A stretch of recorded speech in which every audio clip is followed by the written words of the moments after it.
What is going on, guys, and welcome back to Baker's DIY Lifestyle. So it is now 4th of July week, and we are continuing our lawn domination all the way through the summer. And hopefully you can see the stripe right here on this side with the dark green on mine and the sort of light green on his side. So we are definitely dominating this year.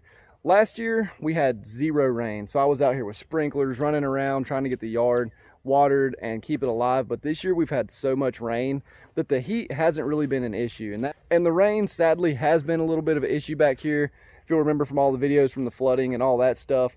But for the grass, man, just look at it. So this is probably one of the best years that we've had here as far as growing the cool season grass in the transition zone and not having to rip out the sprinklers and try to keep everything from dying and getting scorched out. Last year, if you remember my videos, and I'll put a card at the top for that, but you could see how brown and dead the yard was by this point last year, and then I had to end up reviving it.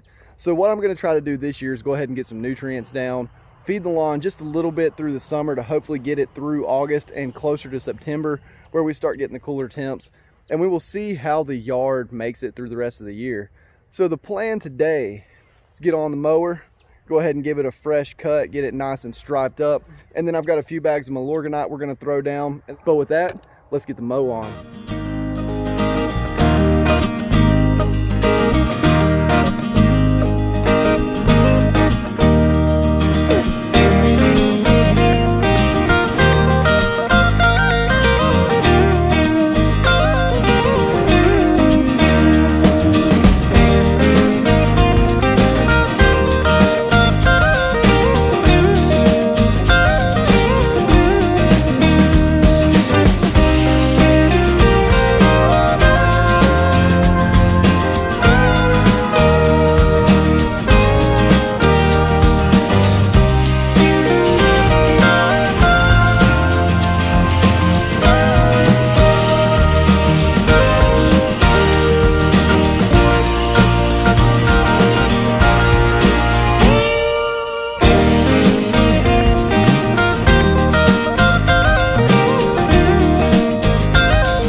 All right, so that is it with the mow job. We just got done with that. Got the mower put up. So the next step I'm gonna do is throw down 3 bags of Milorganite across my 20,000 square feet. So that's gonna give me almost a 1/4 pound of nitrogen. So that's really all I want. I don't want too much because it's getting so hot that you don't want to throw down too much and burn the lawn. But I just want to give it a little bit of food just to hopefully keep it full through August and when it starts getting hot. And since we are using Milorganite, it's going to be slow releasing. You're not going to have to worry about it burning or anything, which really at a 1/4 pound you wouldn't have to worry about that anyway.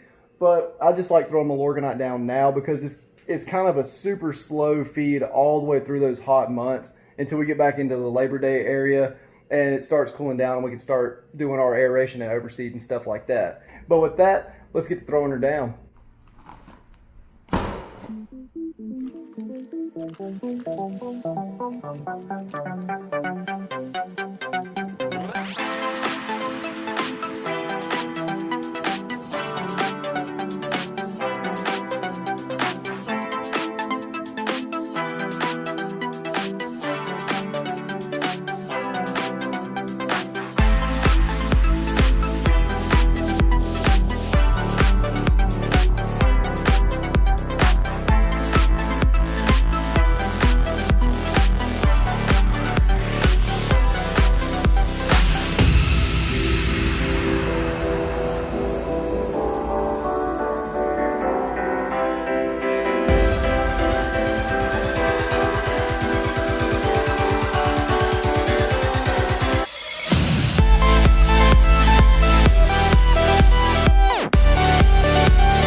All right guys, so that's it for the Milo. So we covered the entire yard. We put down about a 1/4 pound of nitrogen across the entire lawn. And with the Milorganite, like I said, it's gonna be super slow release. We're not gonna see a huge effect from it, but it is just gonna feed the lawn, hopefully all the way through this hot period of the year until we get back into the fall season and start seeing the grass really come back alive.